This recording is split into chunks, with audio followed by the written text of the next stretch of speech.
Hi, my name is Juliet, and I'm the creator and host of Connecting the Dots podcast. I love ideas and problem solving, and my career in communication has led me down a path of curiosity. Why we do what we do, how we tell better stories, and how African scientists solve everyday problems. Join me on this enlightening and entertaining exploration of African science like you've never experienced before. Get ready to laugh, learn, and be inspired. Well, hello. Welcome to Connecting the Dots podcast, Professor Sam Kariuki. In global health, the world and much of Africa is very familiar with communicable and non-communicable diseases like HIV, malaria, TB, strokes. But there is another global health of neglected diseases. Diseases with aggressive names like Chagas, Leishmaniasis, Kala-Azar, and dengue. To shed light on neglected tropical diseases is Professor Sam Kariuki, a leading expert in the field of antimicrobial resistance. His work has significantly advanced the global understanding of how AMR spreads in both human and animal populations. He is the former acting director general of the Kenya Medical Research Institute, the recipient of the prestigious Pfizer Award for the Best African Scientist of the Year in 2012. And currently, Sam Kariuki is the East African Director at DNDI, which stands for Drugs for Neglected Disease Initiative. Karibu sana, Sam Kariuki. Thank you very much, Juliet, and very, very nice to be here on the Connecting Dots podcast. Thank you.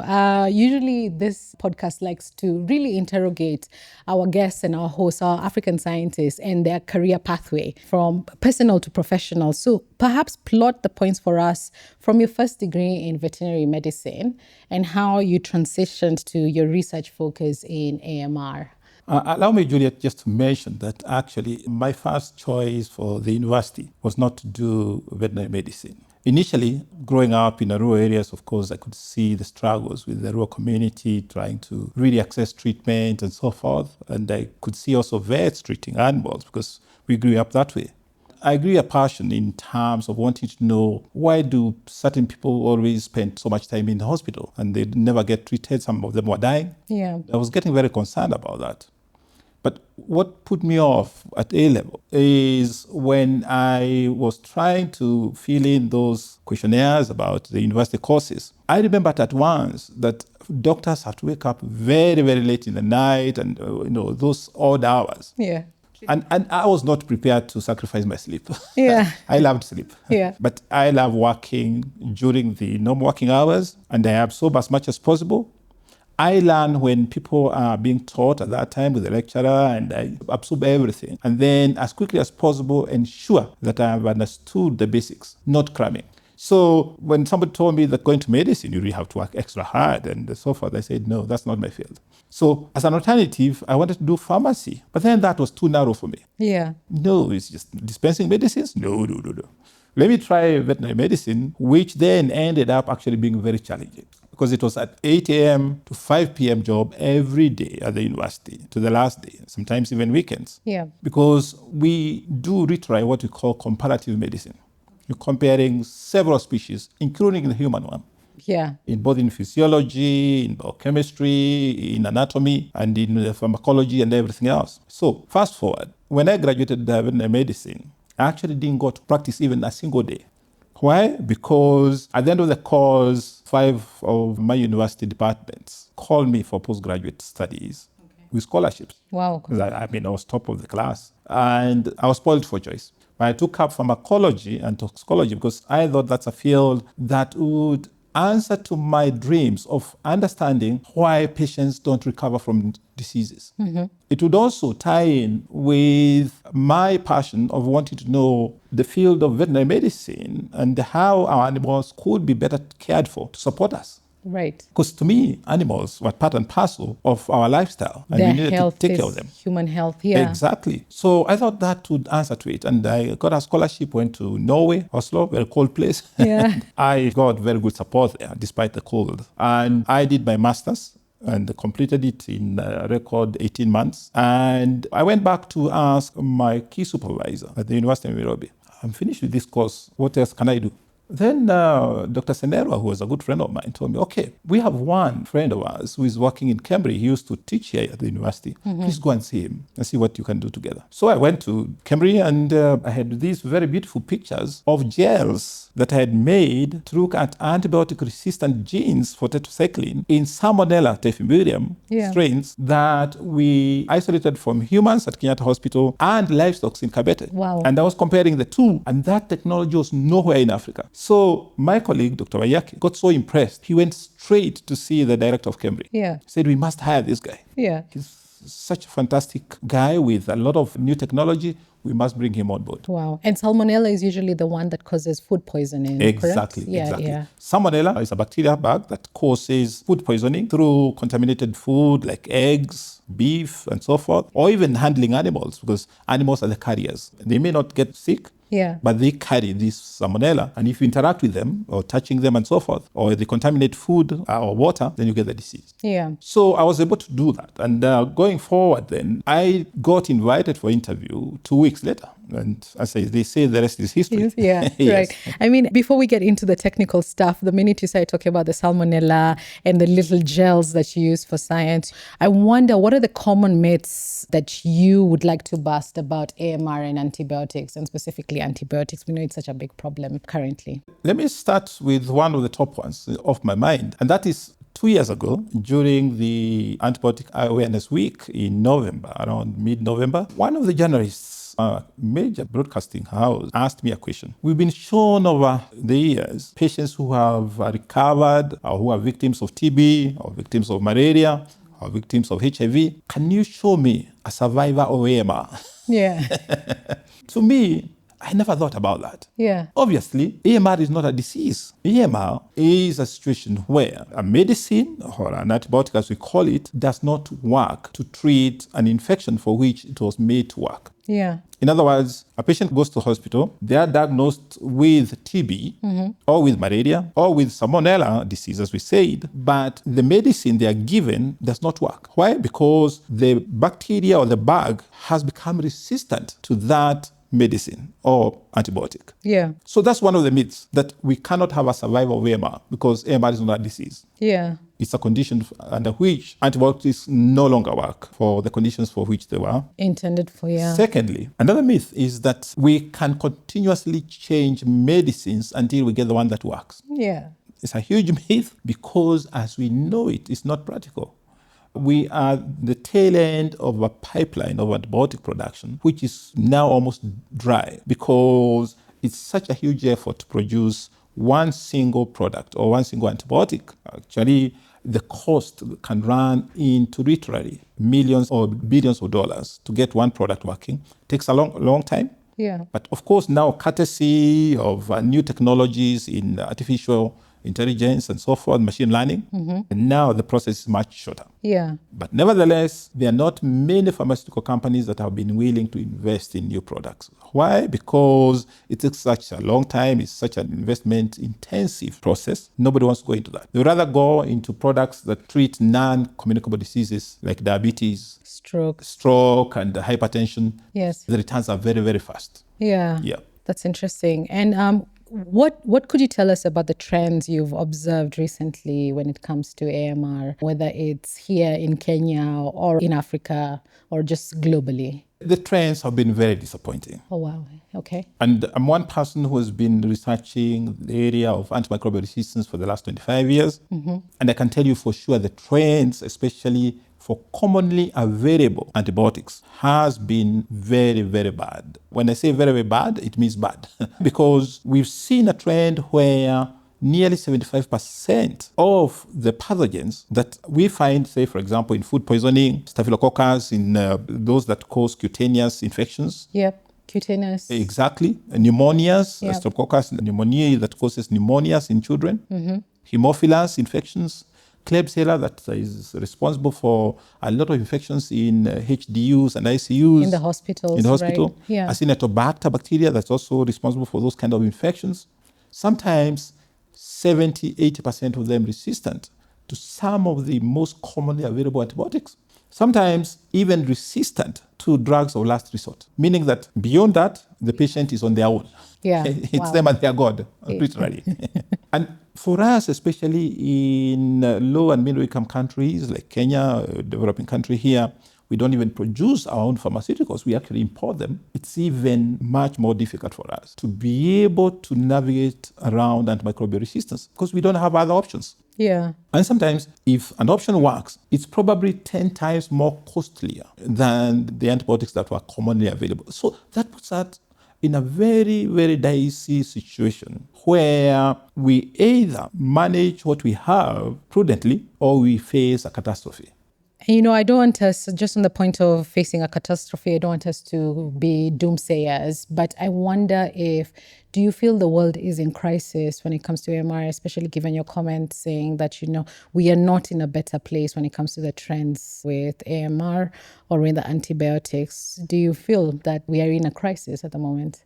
Let me quote data, Juliet, because in science, sometimes we're driven by data. In 2019, there was a study that was commissioned by The Lancet, where we were looking at the global burden of antibiotic-resistant infections, in which they compared the number of deaths that were caused by COVID-19 and compared that with the deaths that were related to or probably caused by antimicrobial-resistant pathogens. And what they found out is that AMR-related deaths were much more than those that were caused by COVID combined.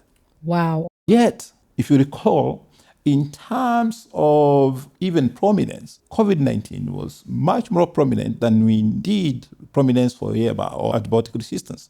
And that's where the paradox is.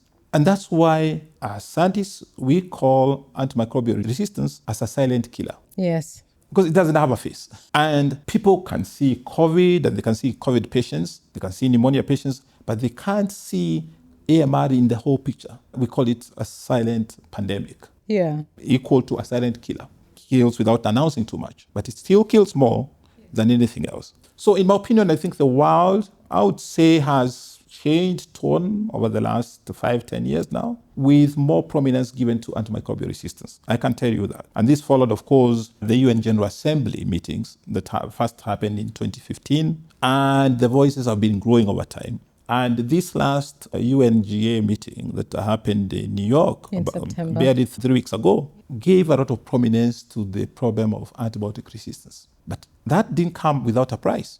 It was because people want to be able to lobby for what we know now for sure, that if we don't sort out this issue, it will come to bite us. Not too far from now, but very, very, very soon.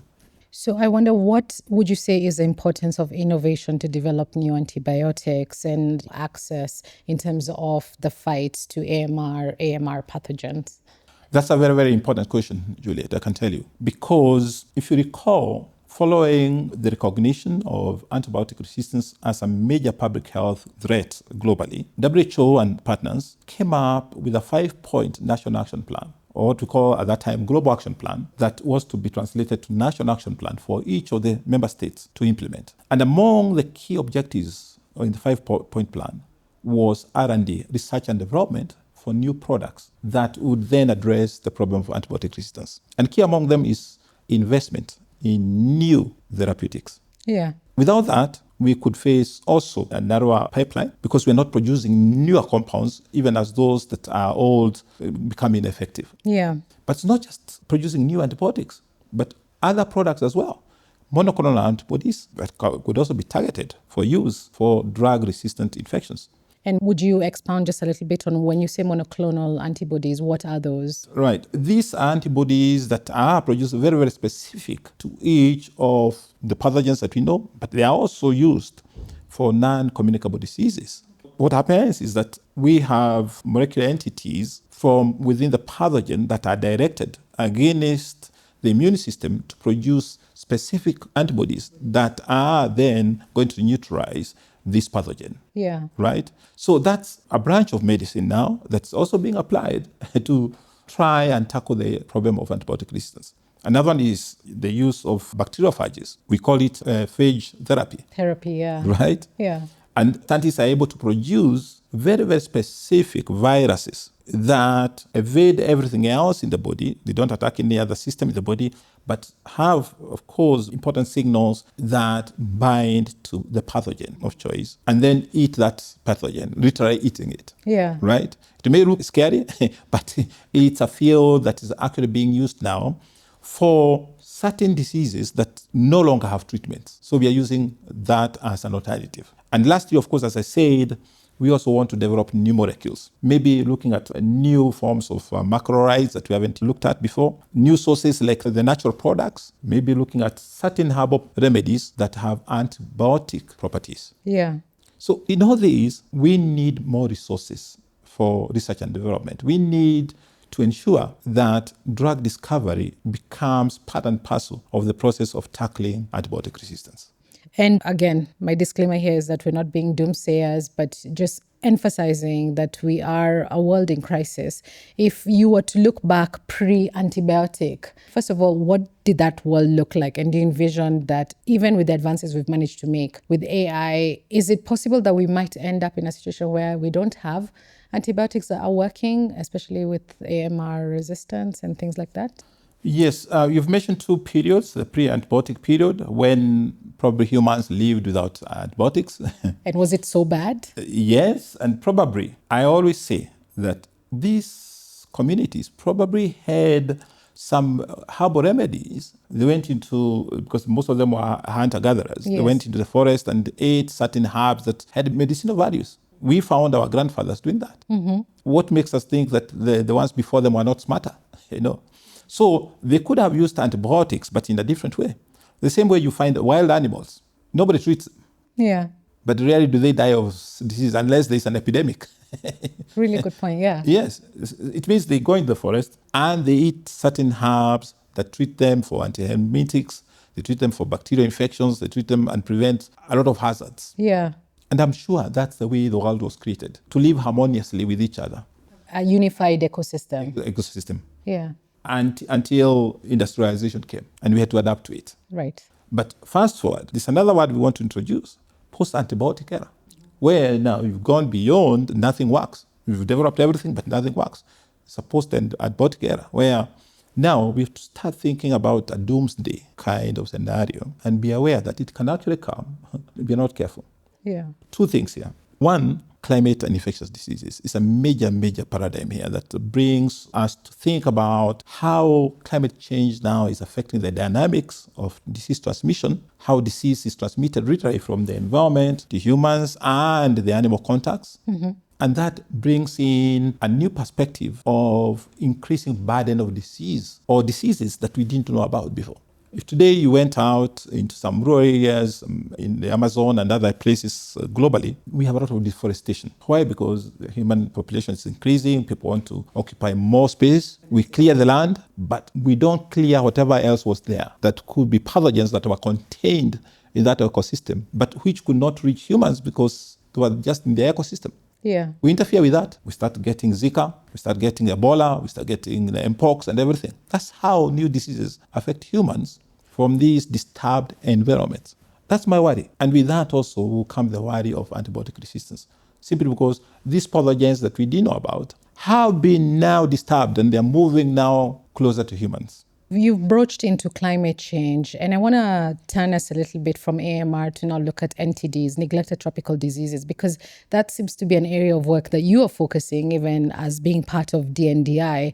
And I wonder if you could speak just really briefly into the relationship between climate change and the rise of NTDs, and not just for the continent. I mean, even the globe, given the examples you've given in the Amazon. We've begun hearing just very recently about malaria, the rise of malaria in America, for example, and even in Europe. So a little bit about climate change and NTDs.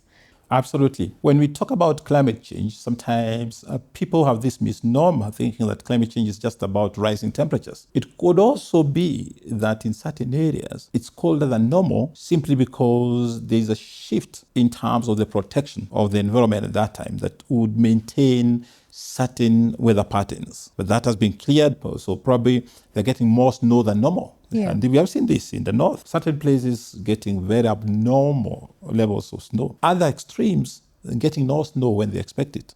In our case here, we literally seen some instances when temperatures were just beyond normal in Nairobi. We rarely talk about more than 28. Last year, I know we experienced 32. Oh, wow. Yeah, that's a real signal that things are not going well. Yeah. Now, fast forward on climate and infectious diseases. If you recall, nearly 70% of infections in humans are actually related to animals, what we call in science zoonosis or zoonotic diseases. Yeah. Now, most of those are transmitted between animals and humans through vectors or vehicles, either in form of animals or in form of insects or in form of other objects. Now, it's here then that climate change affects disease burden. Why? Because if I give the example of one NTD or neglected tropical disease like leishmaniasis, it's transmitted by a very, very tiny fly that we call the sandfly. It literally lives in the sand. Yeah. That's why we call it the sandfly. It's very tiny. But that sandfly multiplies very well, especially during very warm weather. And that's why it's in the far north, in Kenya, in West Pokot and other Baringo and so forth. That's why it's there, because the weather favors the reproduction of that vector. Yeah. Now, if we get similar weather happening in the highlands, where instead of 28 degrees centigrade as the median, we're now getting 30 centigrade. There's no reason why those flies will not be blown by wind and come and settle here. The only thing that prevents them settling here is the weather. Yeah. It's colder. But once it's warmer, they'll come and multiply. And by the way, it's a practical thing. From last year, we started reporting cases in Kajiado of visceral leishmaniasis. Kajiado, So which is next door to Nairobi. Yeah, the outskirts of Nairobi. Yeah. Absolutely. You just need to take a mat here, and within 15 minutes, you're in Kajiado. Yeah. Yeah. We reported cases there with colleagues from Cambridge. And this is unprecedented. We didn't have those cases before. We can't say they were imported because these are locals. What was imported is the sandflies. And when the sandflies came, they came with the disease. And they started transmitting because they bite you, they leave the disease with you, and they go to the next person. Same with dengue fever. You've heard about dengue fever? Yeah, just a little bit about dengue. It's a viral hemorrhagic fever. Yeah. It's very, very similar in terms of its effects with Ebola and I would say diseases that cause infection of the bloodstream and sometimes organ failure. Wow. Right? Yeah. Marburg and so forth. They're in those classes. Yeah. But of course, dengue fever being a viral disease is not as devastating as what I've mentioned, but it's almost the same classes of diseases, right?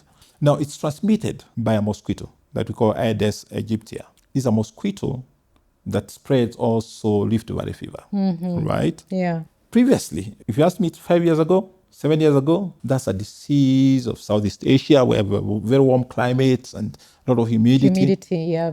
But in the last 5-7 years, started with the coast, people getting sick. Oh, it's chikungunya. There's another viral disease also by the same mosquito. Yeah. Oh, it's chikungunya, it's malaria. No, they're being treated but not recovering. Discovered this dengue fever. One we thought was in Southeast Asia. Has landed on the coast. It's landed on the coast and fast moving inland. Now, in Voi area, Titohende, this is a common thing. We're finding dengue fever, and it's becoming one of the differential diagnoses or one of the diseases that is easily confused for malaria. Yes. Because same symptoms. Yeah. Fever, joint weakness or joint pains and so forth. And you treat that patient for malaria for days on end and they don't recover. If you don't get the correct diagnosis, they will die. Yeah, misdiagnosis leads to mistreatment or the wrong treatment, and then it's fatal. And the patient's time is running out. So there are real issues on the ground as far as NTDs are concerned. I've mentioned the example of leishmaniasis or Kalaza. I've mentioned dengue fever, which is with us here.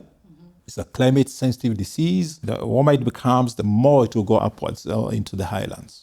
And you know, it's interesting because from your examples that you've provided, you are basically speaking truth to what Africa CDC has been saying recently, that almost, I think, I can't remember the data accurately, but it was almost like more than 100 outbreaks are documented by Africa CDC when they have to do the surveillance on the entire continent about these different diseases, whether it's a Rift Valley, whether it's dengue, whether it's Marburg, yes, that we've begun to see. And I mean, even with climate change recently, we saw what happened with Malawi and Mozambique and with the floods. Absolutely. And what people forget is, and even in Kenya, you know, this year alone, what people forget is as much as this is destructive to property and human beings, it's the after effects of those floodings, which are the diseases that you've talked about.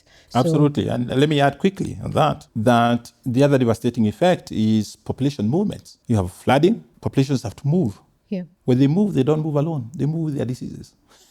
To new areas, right? Yeah. They move with the vectors to new areas. So displacement is another product of disease spread. And it happens a lot. We see a lot of that in neglected tropical diseases, Kala-Azar included, sleeping sickness included, and mycetoma and others, where people, especially communities that are pastoralists, they're moving their animals from one place to the other, and within no time, they have spread vectors everywhere.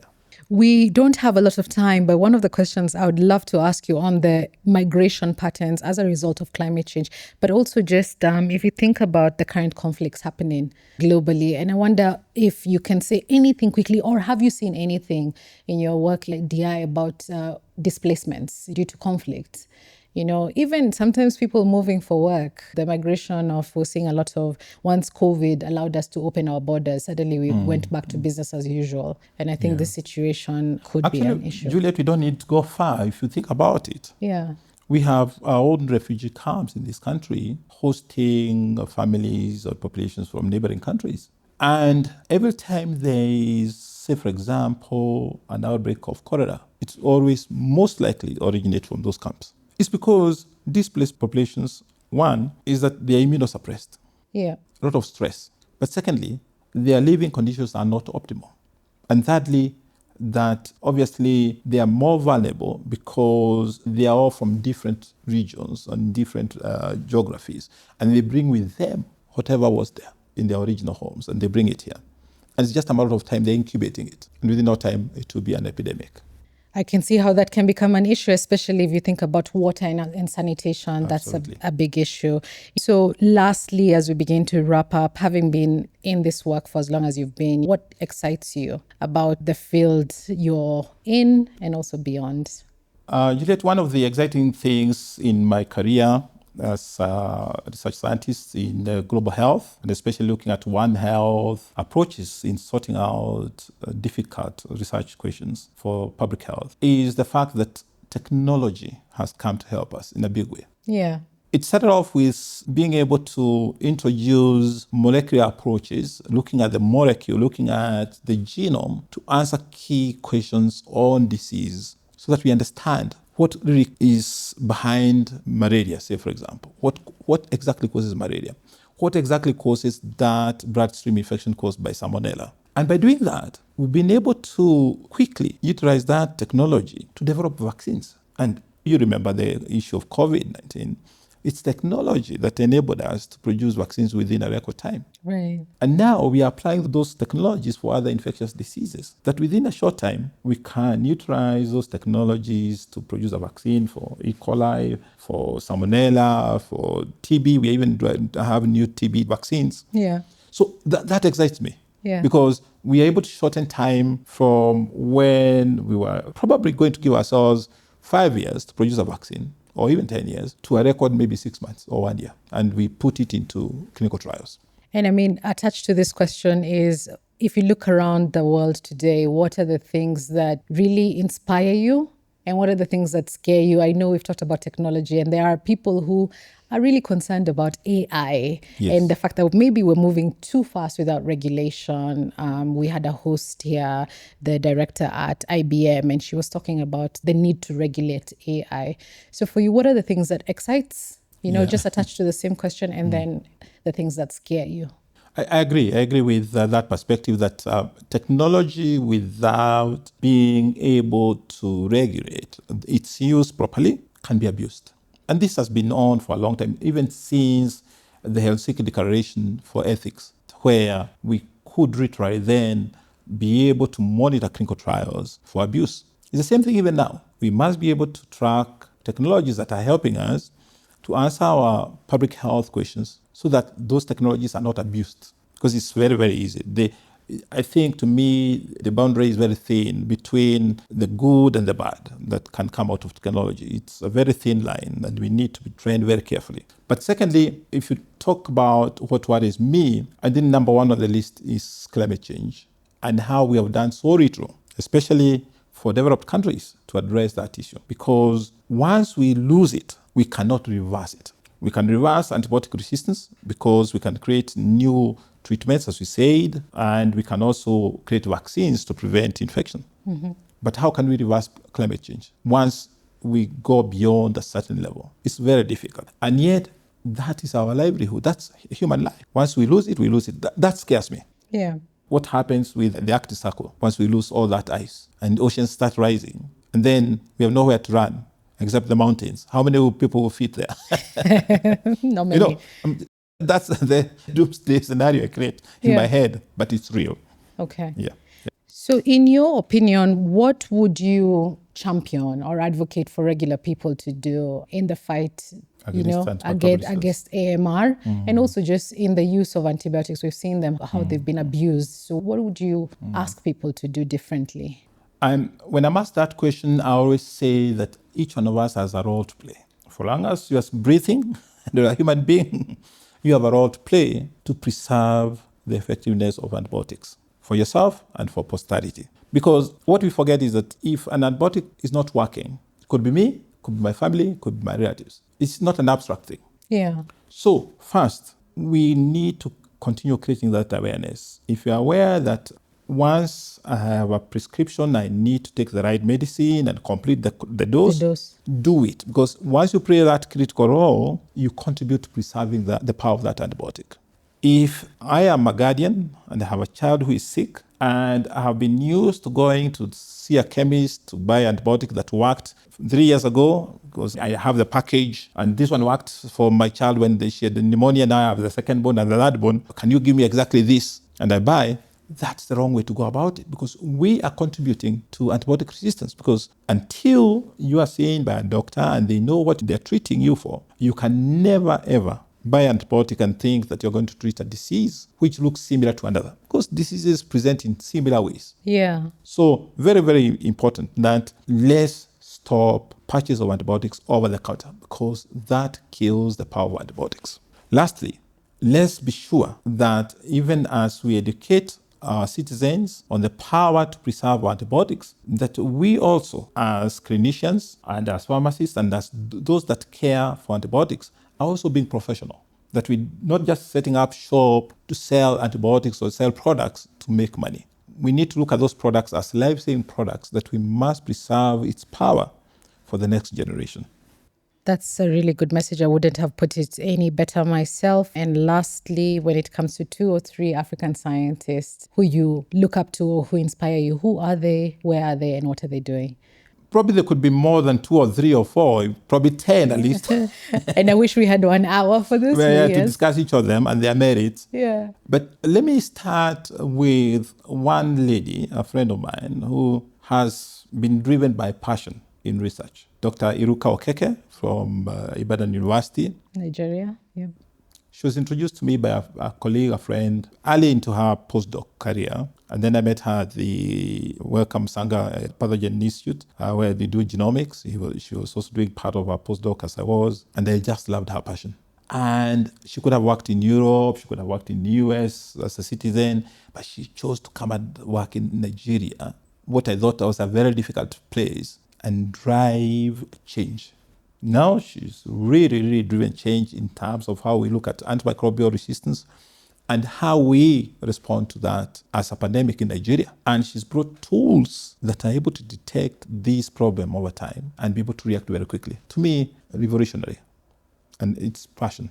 On the other side, I look at people like Sam Kianjui and Tom Kariuki, people who have a passion for capacity building. Because in Africa, for a long time, we have lacked what I would say a critical mass of scientists that can drive this agenda. And I can tell you this has changed over the last 10 years, courtesy of individuals like those 2 that I mentioned, taking this not just as a job, but as a passion to make a change and to make a difference on the ground. I can mention many others, but for now, because those are my peers, I'll stop there. And on your parting shot, now as we've come to the end of the podcast, what's the message you want to leave our listeners with? Right. I'll tell my listeners that looking at the field of antibiotic resistance, and particularly the areas where I'm working now in tackling neglected diseases, or what we call neglected tropical diseases in neglected populations. By the way, we deal with neglected populations. There is hope if we can be able to realize that each one of us has a role to play. If we don't play a role, then we fail the whole of society. But if I'm a patient, if I'm a guardian, if I'm a physician, If I played my role properly, we'll be able to preserve the power of antibiotics for ourselves and for the next generation. If we can be able also to look at these populations that we treat for neglected diseases as populations that can be empowered by ensuring that they are in good health, they become productive, they will sustain their families and they will add value to the country. Thank you so much, Professor Samuel Kariuki, East African Director at DNDI, Drugs for Neglected Diseases Initiative. We valued your time with us today. Thank you so much for coming to share about AMR and about NTDs. We want to wish you well, you and the team at DNDI, for the amazing work that you continue to do. Being the champion, you've talked about scientists who inspire you, but I think for us, we were very inspired by the work you've done, the awards that you've won. We want to see you doing a lot more. Wishing you good wishes as you proceed on the research, the advocacy, and also the leadership, not only here in Kenya, but globally. Asante sana. Thank you very much. It's been a great pleasure having me here and talking about my passion. Thanks for tuning in to Connecting the Dots podcast, created by me, Juliet. This episode was brought to life by Mumbua and Kevin at Silent Global in Nairobi, Kenya. If you enjoyed this episode, don't just keep it to yourself. Share it. Tag us on CTD Pod Africa on all platforms. Keep the conversation going. Let us know what you'd love to hear about. And join me on the next episode as I interview the next amazing scientist here on Connecting the Dots podcast.